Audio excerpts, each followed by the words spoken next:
It's nice. We've built something. I think it's a real thing now, with 300 episodes under our belt and God knows how many people interviewed. It's a worthwhile resource for watch fans. No, it's absolutely mad. And I can't believe how prolific you are. I know how hard it is for us just to do one episode every couple weeks. It's a lot of work. Yeah, it does. The hours add up, that's for sure. Did you see the questions we sent? I did, yeah. It's more preparation than I've ever done for an episode of the RealTime show, so thanks. That's the secret to 300 episodes. No outline. Yeah. Shit, Zero. I'm doing it all wrong. This is Open Work, a look inside the watch industry, a podcast from Collective Horology. I'm Gabe Riley, co-founder of Collective. And I'm Asher Rapkin, co-founder of Collective. Collective Horology is an independent watch retailer based in Southern California. We carry a wide range of independent brands, including Arm & Strom, Singer Reimagined, Arcanaut, and more. To learn more about us and check out our available inventory, visit collectivehorology.com. Hey, speaking of Arcanaut, today we're actually talking to someone who has made the transition from watchmaker to journalist to watch brand executive at Arcanaut, in fact. And it's not so much of a transition as it is a career expansion, as he still assembles watches while creating copious amounts of content and works in various business roles for a number of watch brands. Of course, we're talking about none other than Rob Nudds, the watch industry's very own Renaissance man.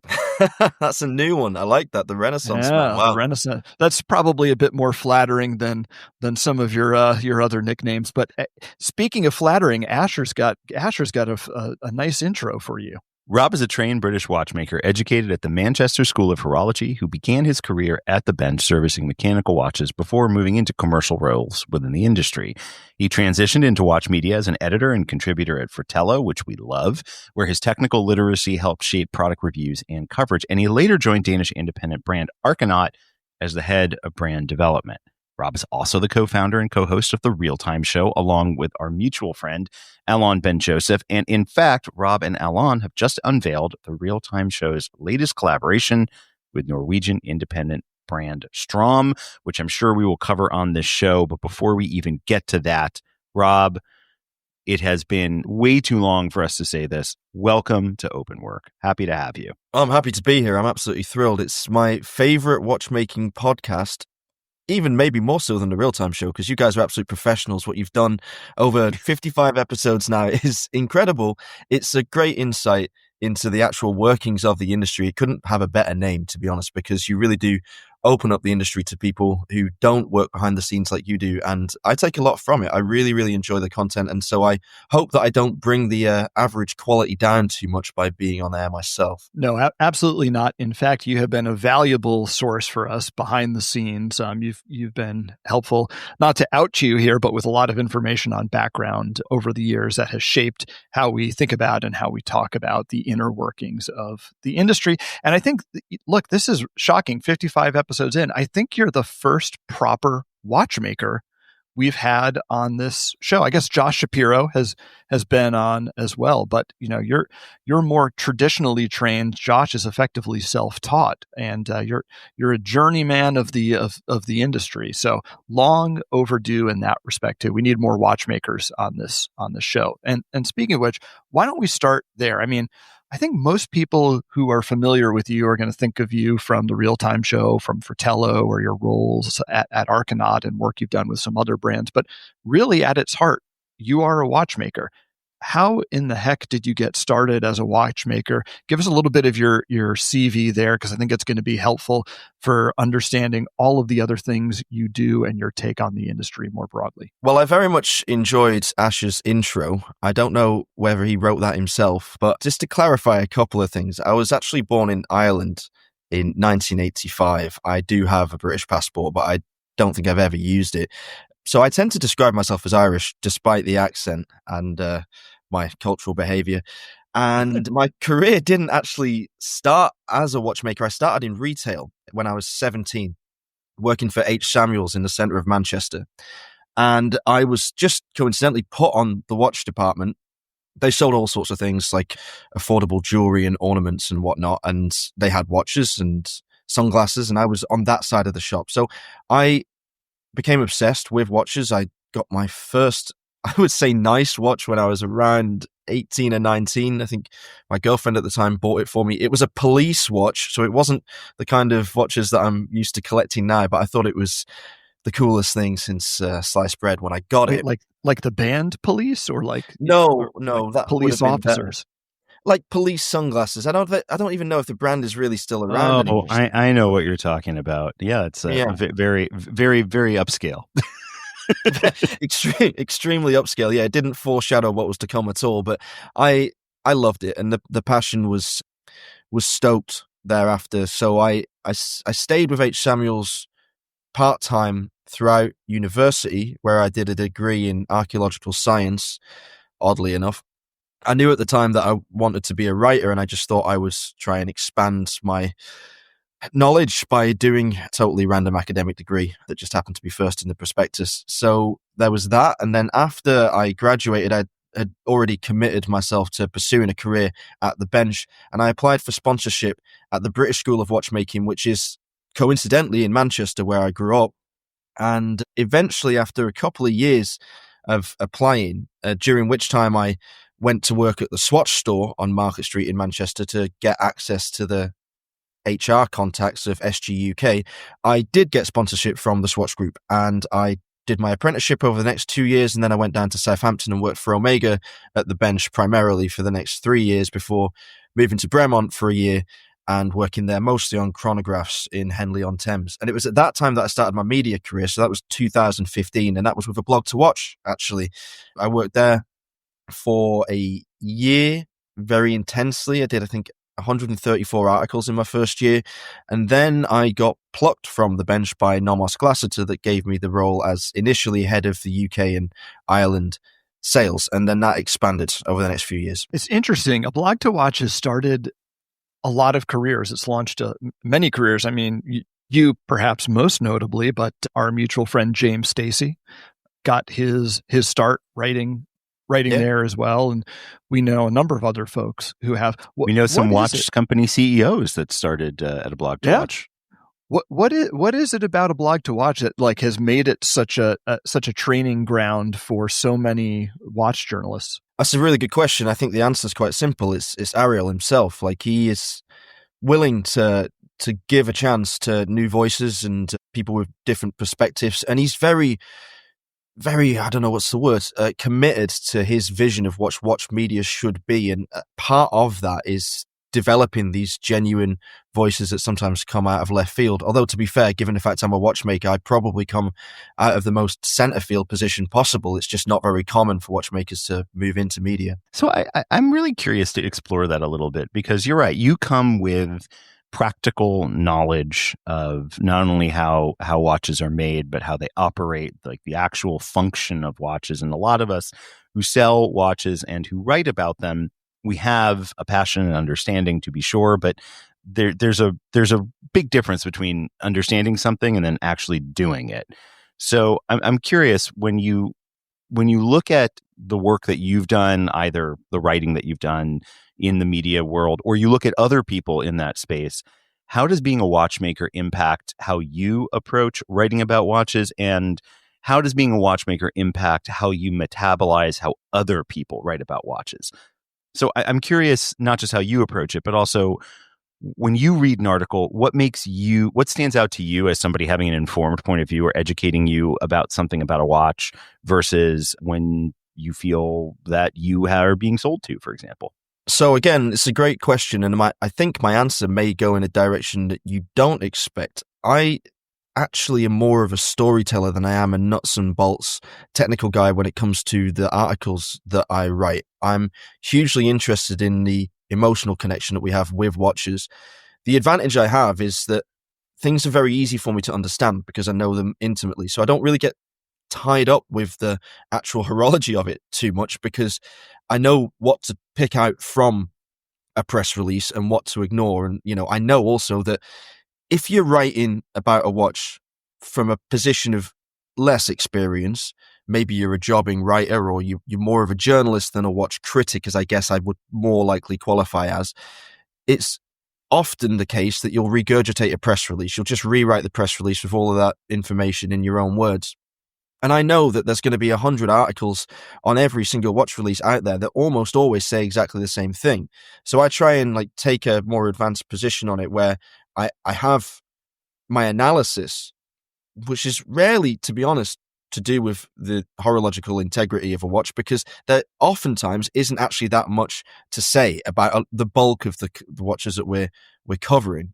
And I try and sort of figure out what the story is, how it fits into the context of a brand, how it fits into the context of the industry, and how that might be relevant to someone that is acquainted with watches and wants a justification for buying this new piece. I don't try and sell the watch. You know, if I don't like a watch, I will slam it quite openly. But I tend to gravitate towards writing about things that I do like, so I can be a bit more positive and, you know, wax lyrical about the philosophies behind watch design and watchmaking itself.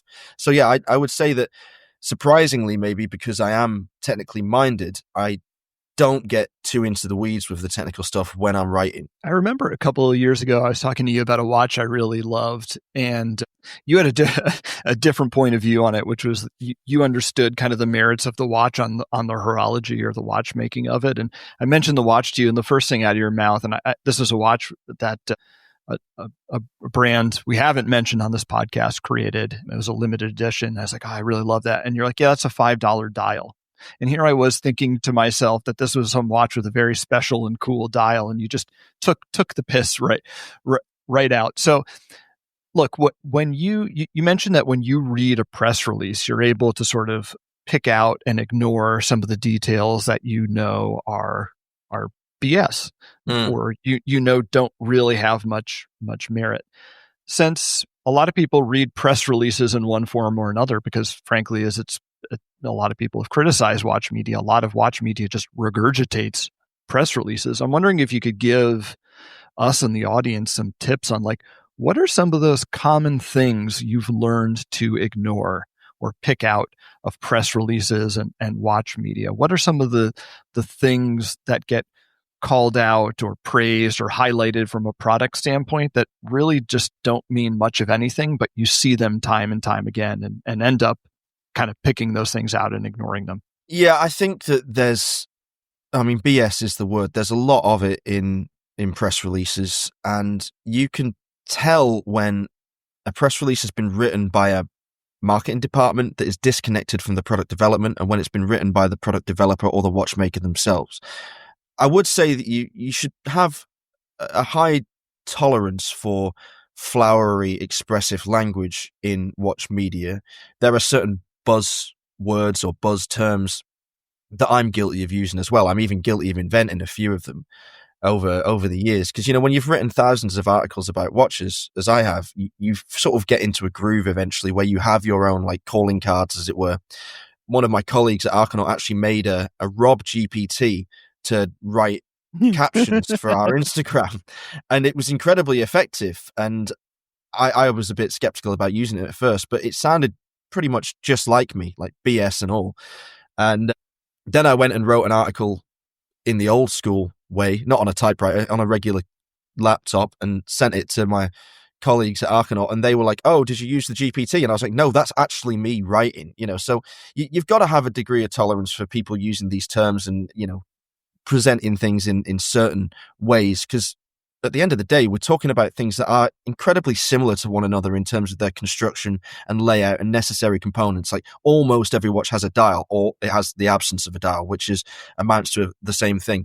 There's nearly always time indication, unless it's made by Ortlands or something like that. It's pretty standard. So you go through the motions, and you can pick out from a press release when, let's say, I'll give Grand Seiko as an example, because Grand Seiko makes some of the finest watches in the world. The spring drive is maybe my favorite caliber on planet Earth, but their press releases are just a joke. Like, they're actually almost a joke. They've become a running joke within the RealTime show network of, like, who can write the most convincing Grand Seiko press release. And you basically, you start talking, you don't take a breath until you get to the end of it. And you normally have to describe what the shade of blue on XYZ dial is inspired by. So it's something along the lines of, oh, this shade of blue was inspired by an easterly gust of wind on the 17th of March in 1903 in XYZ prefecture while standing on a rock looking at the sky. And it feels like it's just been randomly generated when you read the press release. You're like, oh, for God's sake, it's just a blue dial. It's a nice... but let me ask you a question about that, because you started this off by saying, I'm actually more of a storyteller than a watchmaker. Now, yeah. I recognize that there's a difference between telling a legitimate brand story and spinning a completely ridiculous yarn. Yeah. But I guess that sort of begs a kind of an interesting question about just watch marketing in general, right?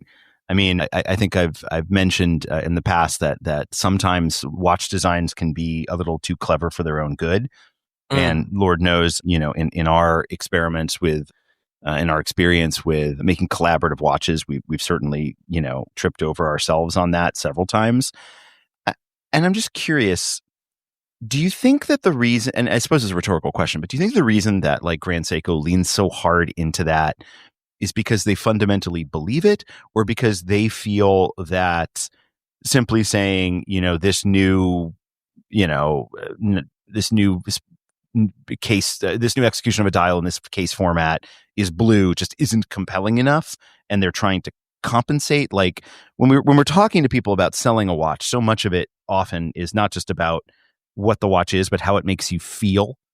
And I just wonder if they're leaning so hard into that they're not speaking to you, or if you feel like that's just an example that we see in watch marketing of people feeling they need to overcompensate for something that they don't really have to. Oh, well, there's a lot of things in what you said there that I think are absolutely on the money. Basically, they are overcompensating because I don't think they are really in touch with what journalists want to read and therefore will communicate to their audience. I think they are just adamant that that's how to do it, and they are very resistant to change or external advice on that subject. For me, the interesting thing about a Grand Seiko dial is normally how it's made. Like the incredible number of processors on their most impressive pieces is an article in itself. So why ignore that? Like that doesn't change from model to model, even if it's the same story. Again, that's the brand's USP. That's what makes it stand out from the competition. So you're absolutely right that, in fact, the emotional drivers for purchasing are far more important than the product specs themselves, because nobody needs a watch. Nobody needs any of these watches. The clock on your cell phone is more accurate than any mechanical timepiece in the world, and it always will be. So people are buying these things because they want them. And when people want something, they also need to feel like they can allow themselves to want it. So that's where the need is. The need is not in the product. The need is fulfilling that emotional equation, that to balance that across the board. So you have to give them a story. You have to give them a background, but the genuine story, the craft story, the fact that this is like slow time, effectively, it's made by hands or by processes that have taken years and countless millions of yen to develop, is far more compelling than some nonsense about why the blue is the shade of blue that it is supposed to be. Just that there's a place for that, but just not too much of it. It gets to the point, like, and I've used them as an example because it's consistent and it's known, and it's like I say, at this point, a bit of a running joke. It's just, it imbalances like the story, when the story should be about what they're doing less than why they're doing it, because we get it. You want to make a beautiful watch. You like colors in Japanese nature and Japanese craftsmanship. Bring that in. That's enough. Just don't try and kid me into thinking that there's this immense like philosophy behind a particular shade of blue. Like I'm not that naive. Is there anyone who does it well? I mean, it's easy to lampoon, forget Grand Seiko. I can think of millions of press releases I've read that are laughably as as full of puffery and ridiculous language and stories that seem to be spun from endless yarn. Who is anyone doing it well? I mean, is there any brand, not just in press releases, but in their marketing, who you view as delivering substance and doing it in a compelling way? Yeah, well, I've got a couple of examples on the entry level and a couple of very established examples that I think are good examples of how you build a story around something with enough genuineness for it to resonate. Biasedly, I'd say Arcanaut and Straum do pretty well, because Arcanaut focuses very much on the processes. That's our thing, because we're doing stuff nobody else is doing, so we make that a central tenet of our communication strategy. And Straum is actually going out into the wild to create watches inspired by the Norwegian landscapes. And they're genuinely doing that themselves. Like, they are putting their own boots on the ground, taking risks that are maybe a bit ridiculous, but I think resonate with their customers, because they can see that these guys actually mean what they say. There's a genuineness there. In terms of successful communication strategies in established brands, obviously Rolex is almost peerless. I think Omega maybe over-eggs the Moonwatch thing a bit, but it's great, tight messaging. It's a story. It's true. It's different. It's, well, been the reason why they've been so successful for the last 60 odd years. And then another one that I think always does a pretty good job of the storytelling is Bremont. And I think that Bremont really did well in their early days, especially when the brothers were at the helm. It was a bit of an easier story to communicate. And now I think Davide is doing very well with his second fair cycle at the top of that company. I think he's pulled it back around and, yeah, given the fans of the brand and newcomers to it something to get their teeth into. Let's talk a little bit about Strom, because I'll admit it's not a brand that I'm super familiar with. But when you talk about this idea of, like, you know, feet on the ground, you're talking about a brand that is anchored in storytelling. Yeah. At least that's what it sounds like to me. And that's a trend that's coming up in this conversation.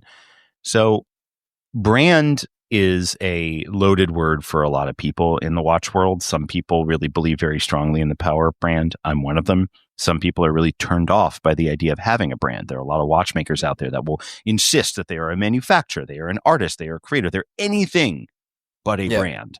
And there are collectors who feel the same way. They don't want to buy from a brand. They don't want to be marketed to. They want to have a connection to a watchmaker making a thing. Well, that's ridiculous. Well, talk to me about that tension. I mean, I'm curious. Why is that ridiculous? Everybody's a brand. Every single individual is a brand. You're a brand in your private life, whether you like it or not. You're a composite of your actions, like, over a long period of time. That is what branding is.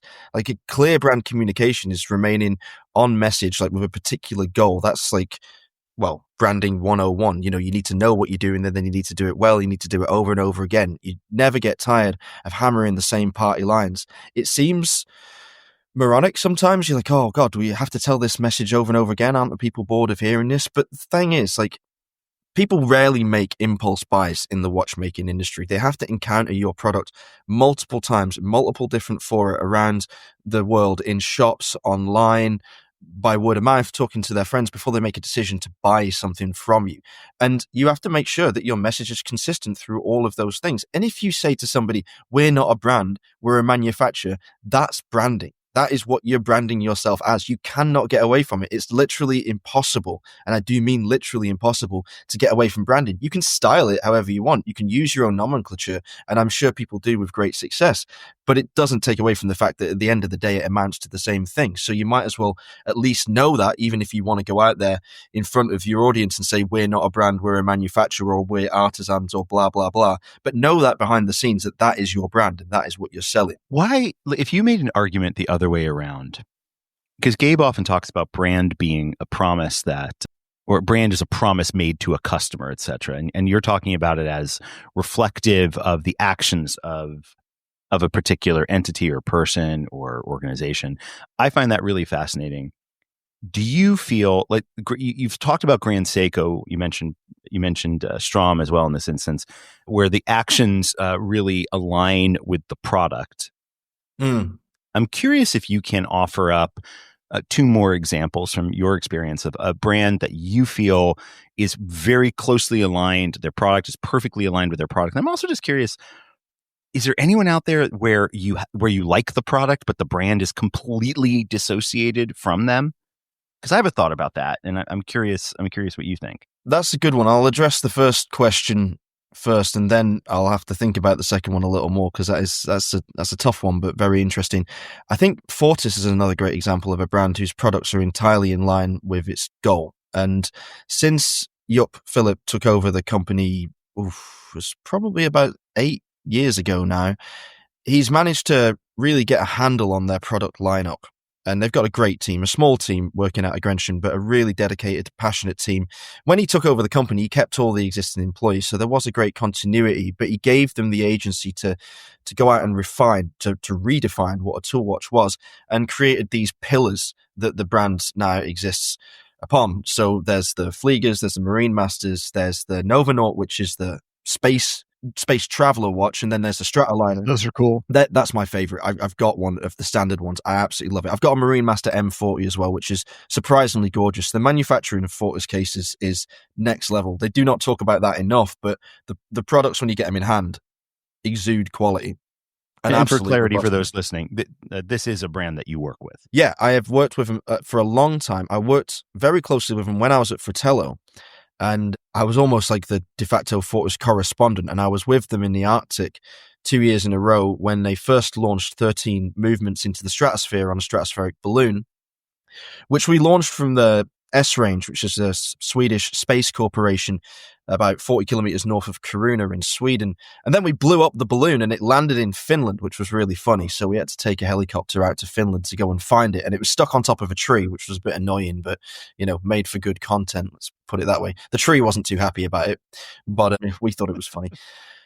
They're great. They have those pillars. And then the most recent addition is the Vagabond, which is like the traveler's watch. And it's not the kind of thing you would instantly think of. It's very elegant, but still very robust, made out of titanium, so wears beautifully.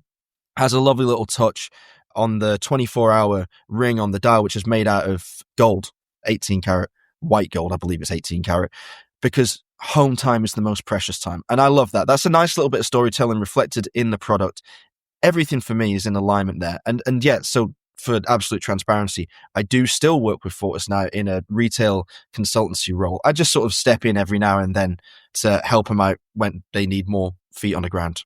So yeah, but I love that. I think they're brilliant. What about the other one? Like for me, when I was thinking about product being dissociated from brand, for me, it's Hublot, where I feel like, I've said this before and I will always say this, I am a huge Hublot fan. I've gone through a lot of therapy, and this is, but in all seriousness, I love the creativity and the risk taking and the material innovation of Hublot. I find the brand to be completely dissociated from that. Granted, and in fairness, they're not trying to talk to me at all. Like I am not their target. You're saying you find the brand kind of a turn off, but you find the products really interesting and they capture your interest.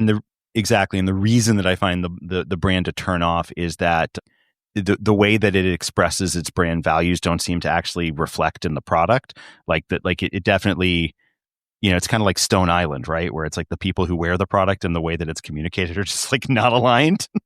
Yeah. So at least in certain parts of the world. So I'm just curious, do you have another example of that, or is there one that stuck with you? Because that's an interesting place where like brand and product aren't necessarily intermeshed.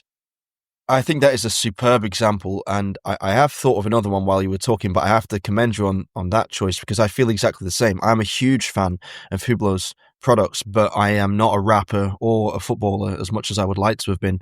I completely ignore the marketing. I don't need it because the product is enough for me. I see Hublot as the Formula One of watchmaking, basically. They are developing things in their foundry in Neon that will eventually trickle down to, firstly, other LVMH brands, but also the whole industry is inspired by what they do. I mean, I see Arcanaut as like a baby Hublot. Like, that's what we kind of want to do. We want to be the skunk works of the industry. We already know, we've already seen things that we've developed that have been copied by other brands already. And although it does upset Anders a little bit, I'm absolutely honored like that people look to what we're doing and say, oh, that's cool, let's do something like that ourselves, because that's how this ecosystem works. And Hublot is a superb example for that. It's a great choice, and I feel exactly the same as you. I think personally, and this is going to sound weird because I have the hugest respect for their market and their communication, but it does turn me off a little bit, it's Rolex, because the products are superb. The products are absolutely incredible, but I don't want to buy a Rolex because I don't want to be a Rolex wearer. And that's because of what Rolex has become. Like, it's bigger than a brand almost. It's a phenomenon. It's its own thing. It exists in its own world. It writes its own rules. People look to it for inspiration. How can we be the next Rolex? Well, you can't be, because that phase of watchmaking has passed. Better off to be something like Hublot that's doing something completely new, totally wild, and ridiculously unnecessary, but fascinating in the same breath. And yeah, maybe HYT also like is a brand whose products are absolutely top drawer, like extremely wild horology. But what's the brand? Yeah, I don't know. Yeah, I sort of feel the same way about Audemars Piguet. which is, Oh, I think the watches are fantastic. I think I draw your comparison to Rolex there, but the brand has evolved to become something that's unrecognizable to me and something that's frankly a turnoff. But speaking of things that are unrecognizable, one thing that's certainly unrecognizable is the way watch media has evolved. You like that? You like that segue there, Asher? Watch media. I mean, just think about what you're talking about. 10 years ago, you start writing for a blog to watch. Fast forward 10 years, and the watch media landscape is extremely fragmented. And it's interesting. Your career sort of follows this arc where when you started writing for a blog to watch, that was new media, right? Like they were very much a maverick. And Ariel has talked a lot about how he struggled with the watch industry itself for years to get credibility and be taken seriously, simply because he didn't publish like a glossy magazine. And now we're at this, we're in this new era where something like a blog to watch or Hodinkee, that's considered Fratello. These are considered kind of the stalwarts of the industry. These are publications that are time honored and tried and true. And we have a ton more fragmentation happening now. And the RealTime show, I think, is an example of this. The number of writers who have moved on from a blog to watch or Hodinkee to start their own Substacks or whatever it might be are another example of this. But I'm curious with your experience in particular as a watchmaker and someone who really understands the technical side of watches, how you view the fragmentation of watch media. Is this good for us? Or as some people would say, like, is this bad? Because now we have less gatekeeping around who can and should be writing about watches. And we have people who maybe have less of a technical understanding, creating a lot of content, gathering a lot of attention, and driving tastes. So I'm curious, as someone who really understands and is qualified to speak technically about watches, how you view this. You're absolutely right. I even refer to platforms like Fratello, Monochrome, A Blog to Watch, Hodinkee as legacy media now, which is almost laughable given the struggles that Ariel and Ben and RJ had, like when they were trying to get their foot in the door in the early days.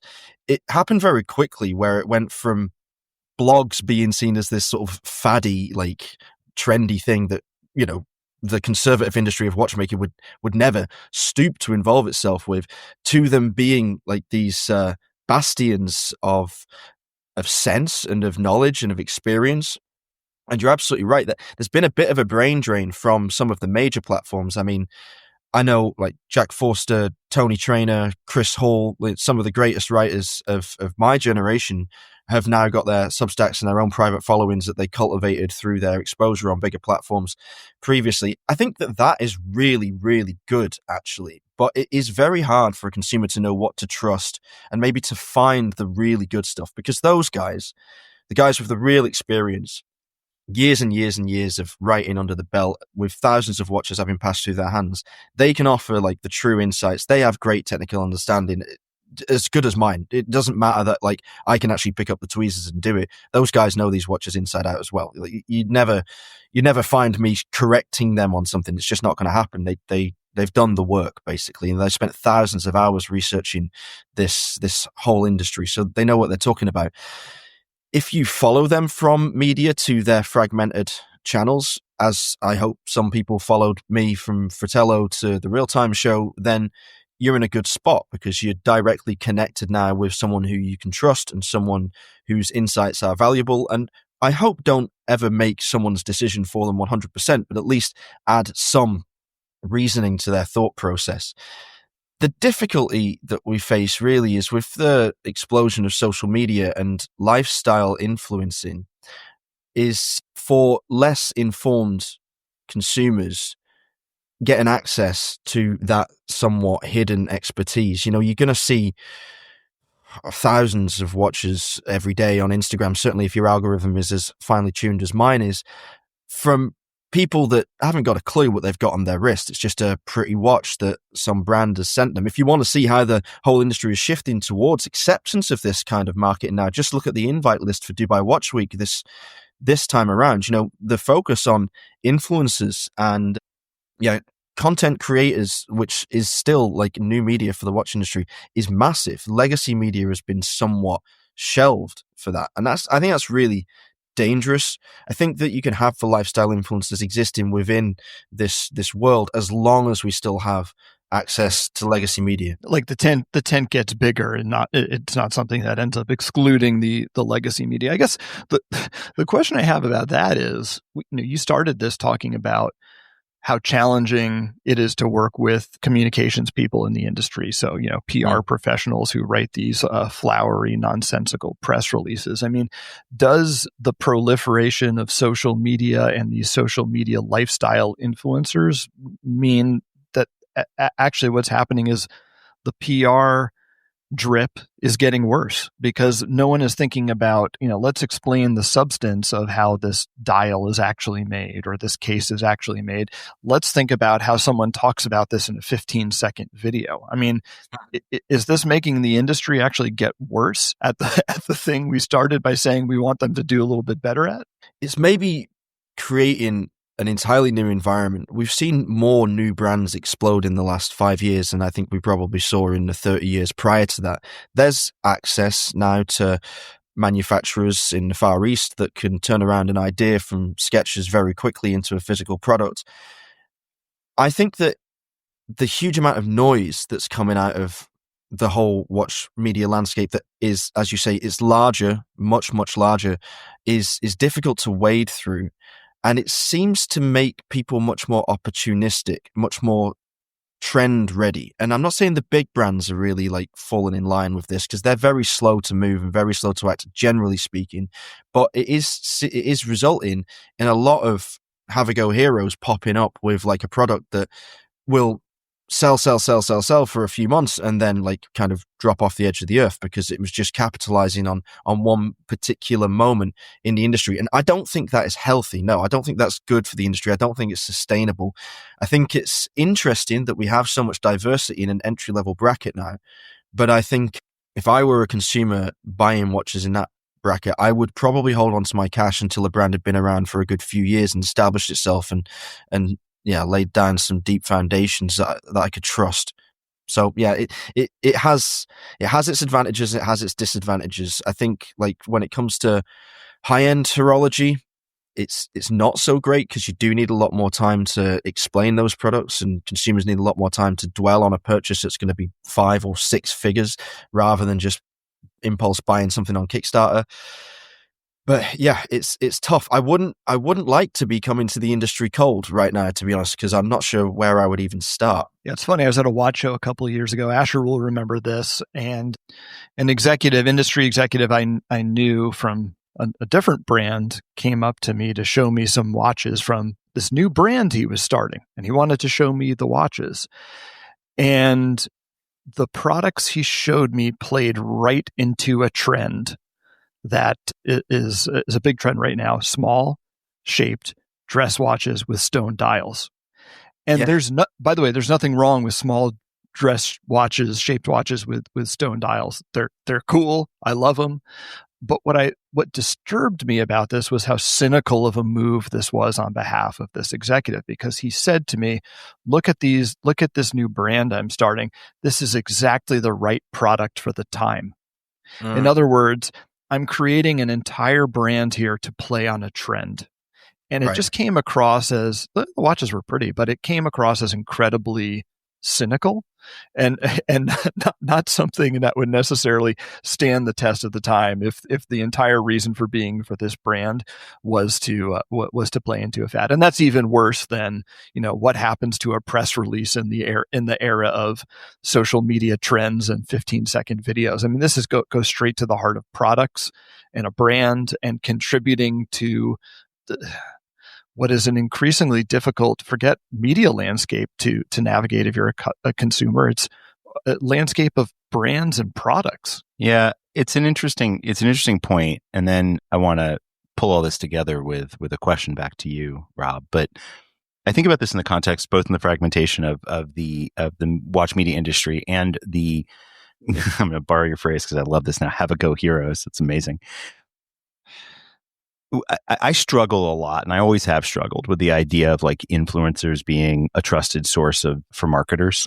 And this has been something that I saw back when I used to work at Facebook, and we would try to create these marketplaces for so-called creators, if you will. And by the way, I don't dismiss the economic power of this media, because it's a massively successful financial engine for a lot of people.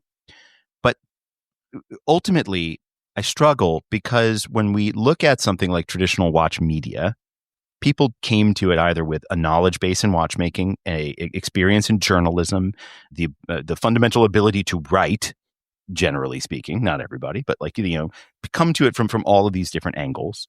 But they bring something or make great videos or recorded content or whatever. Sure. But the ability to make good stuff. Well, I mean, arguably some creators and influencers can do this too. But my point is the traditional media came with that. What I see a lot of now are influencers who I think are essentially trading on what is essentially their own personal taste in some cases, which is completely legitimate. In other cases are simply just to have a large follower count, whether that's legitimate or not. And that's essentially what they bring to the table. And if we pair this with this idea of like a brand as described, which doesn't align with its products, and an influencer as described, which doesn't come from a background of legitimate knowledge or historical content creation or something that gives them an anchor in how to create content, what we have is a bubble, essentially. Right? I mean, we have a situation where you have people leading each other around by the nose, essentially saying, I've made a thing for this market and I've found this individual who can amplify it, and we're going to try and make something of it. This is not unique to watchmaking. This is true of consumer packaged goods today, period. And I do wonder, on the one hand, I see the fragmentation of the watch industry bringing new voices, an incredibly valuable thing into the space. On the other, I wonder if it isn't inflating an overinflated balloon to begin with. And if we do need to see that pop in order to get to a place where we land on what a new watch media world looks like, and we identify what the next crop of sustainable brands will be. It's a rhetorical question. I don't know. But I think it brings us to this final point with you. We've been dancing a little bit around this collaboration with Strom that you've done. You've made a strong case for why you believe Strom is a strong brand. Yep. And you've made a case also for what brand what brand brings to the table. So I'm curious, you, a watchmaker and somebody with significant experience in media, plus somebody who's personally invested in this project, can you give us a few words on why you did it and why you think it matters? Yeah, so I first got to know the Stroud boys when I was at Fratello, and it was, I think, probably around the start of COVID when they launched. And they came out with a really exciting piece called the Opav, which is now sold out. And I saw it. They were really heavy on Instagram marketing, and it was popping up all the time. And I thought, this is a brilliant debut, one of the most ambitious and well-executed debuts I've ever seen. But I thought, you know what? I've got a couple of ideas that I'd like to share with these guys about how we could make a new, maybe more everyday collection. So I got in touch with them, and we started straight away working together on the design of the Jan Mayen collection. And I had this idea in my head for a Fratello limited edition with a red dial. And I got Dave Sargent, our good friend, to mock it up for us. And we showed it to Lasse and Øystein, and we were like, oh, it kind of looks a bit like a volcano.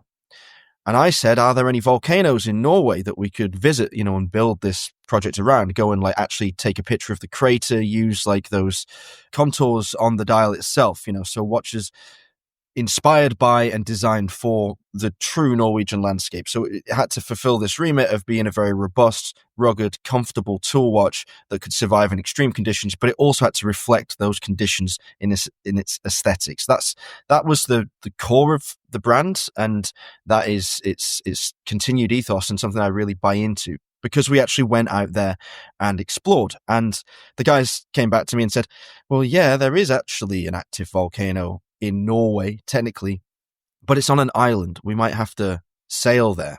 So I didn't know anything about Jan Mayen or Berenberg, the volcano that stands upon Jan Mayen at the time. Had I known, what I was suggesting, I maybe wouldn't have suggested that we charter a sailboat and sail for 5 days across the Arctic Ocean and then attempt a very risky ascent immediately after mooring in the bay up this treacherous volcano that's covered in glacier upon glacier upon glacier that are shifting beneath your feet all the time to try and reach an almost invisible summit, which we actually failed to reach because we got caught in a snowstorm 200 meters beneath the summit and had to turn back after climbing for 17 hours. So it was exhausting, but a great life-affirming experience, and something that I see every time I look at those watches. Because if you take the white dial, for example, in the Jan Mayen collection, the standard white dial, which is called the Glacier White, you will see on there not just a rendering or a reimagining of the snow that was blowing around our feet as we climbed Berenberg,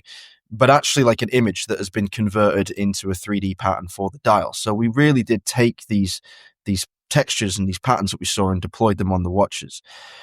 There was an incident while we were on the sea that was quite scary. We ran into a force 9 gale, which doesn't sound hugely terrifying, but how that manifests in the middle of the ocean is 7-meter high waves and a lot of rolling around on the sea. And our mainsail was caught by a errant gust of wind that tore it straight across the middle. And that's quite dangerous in that scenario, because if you lose the mainsail or the mast, it can pull you against the waves. You want to be sailing into them at a slight angle. You do not want to be horizontal when a wave impacts, because that can cause you to obviously spin and die. And we didn't want to die, so we had to get out on deck and fix the sail, or pull the sail down basically, so it didn't cause us to die. And I remember that very distinctly. I wasn't actually on deck. I was in the pilot house, monitoring, shall we say. We got the heaviest guys out there for ballast to sit on the sail. Everyone was clipped in to the boat, and the rest of us were making sure that we stayed on course and didn't end up hitting the waves at a bad angle. And we had these immersion suits ready for us to don if things took a turn for the worse, as Eystein likes to say, and had we ended up in the water. They're these fluorescent orange life preservers, basically. They have a float in the back. They're like one size fits all, or between 140 and 220 centimeters or something. So they're quite baggy and a bit uncomfortable, and you can't really move too well in them. But if you do have to enter the water, you put this on. It's got a light on it to notify people of your presence. And I was there in the pilot house watching this slightly terrifying scene unfold before me, with the boat rolling around from side to side. And I could see this dark grey blue water rushing towards us. The boat was cresting over these waves and traveling down the other side of them at 21.5 knots, which is 3 times the speed that a boat that size would normally travel at in calm conditions. And when we hit the bottom, the trough of these waves, we were actually going underwater. So we were sort of submarining and coming back up on the other side. And so I remember the color, as it rushed towards us, and then contrasted with this fluorescent orange of the immersion suits that were right there, just threatening us, basically, this could go badly wrong. And I never really forgot the image. And then when we worked together, obviously, on the design of this model, I'm working with them on the development of new models as well as we speak, and new stupid adventures that will probably eventually claim at least one of our lives at some point. And I wanted to create a special edition for the RealTime show, and I wanted to use this color scheme that I was reminded of from our escapades on the Arctic Ocean. So it has a dark grey blue dial, which is contrasted by the first coloured seconds hand from Strahl, which is a massive watchmaking innovation. I expect every media title to be writing at length about how we put paint on the seconds hand, because nobody else is doing that, obviously. But it looks great. The contrast is superb. It perfectly evokes that moment. It captures that memory excellently, and I'm really thrilled to see it come to market. And it's been available since the 6th of November, and it will be available until the 20th of November. There's no actual limitation on the number of pieces. There's just this order window where people can place a pre-order and get one on their wrist. I'm hoping that it's sufficiently different from existing Straums in its aesthetics, especially because it has the new titanium case and the new rubber strap that they've just developed, that people that already own one Straum will feel like adding another one to their collection. That sounds Really cool. I love Straum's watches. They're beautiful. The dials are mental. The ergonomics of their case shapes are really quite stunning. There's those watches that, like, if you see them or you see them on someone's wrist and it just immediately starts a conversation. They're really cool. And it's funny that you described this experience that you lived through, survived with these guys, kind of in contrast to what we were talking about at the beginning of the show, right? Where sometimes a lot of this stuff is invented. You know, we did a blue dial, and now we need to come up with a story for a blue dial. And this is absolutely the inverse here, which is there is an experience, a very real experience at the heart of the design of this watch. And had you not lived through that, this watch just simply wouldn't exist. Well, one, you'd be toast, somewhere in the Arctic circle. Yeah. But two, the idea would never have been born. Congratulations. It's really cool. We can't wait to check it out. Like I said, I'm always curious to see what the guys at Straum will come up with next. And this is a fantastic way, not only to support their work and their watchmaking, but what you and Alon are doing at the RealTime show as well, as you guys continue to forge your way through the ever evolving landscape of watch media. And of course, do it in the way that only you can, Rob. So thank you. Congratulations. It was great to finally have you on the show. And needless to say, you'll have to come back. Could be a pleasure. Thanks, guys. That flew by. Well, thank you, Rob. And thank you for listening. Open Work is, of course, a production of Collective Horology. You can find us online at collectivehorology.com. And you can find our guest, Rob Nudds, at therealtime.show, where you can, of course, also learn about their latest collaboration with Straum. Now, to get in touch with your suggestions, your feedback, or questions, just email podcast@collectivehorology.com.